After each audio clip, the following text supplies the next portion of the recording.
Tak dudoi ciri-cirine mimpi utawa ngipi sing dadi kenyataan. Sing nomor 1 ngipi mati, kuwi artine panjang umur. Sing keloro, ngimpi untune cepot, kuwi artine salah siji keluarga atau sanak saudara enek sing arep mati. Sing ketelu, ngipi meteng kuwi artine arep oleh rejeki gede.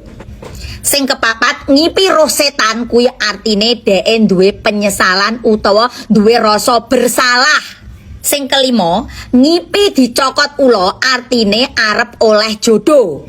Sing keenem, ngipi rabi kuwi artine kowe arep oleh masalah.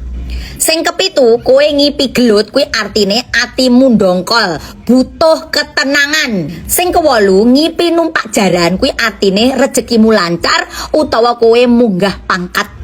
Sing terakhir, nek kowe ngipi klelep ning segara utawa ning kali ning kedung, kuwi artine kowe arep oleh masalah gede.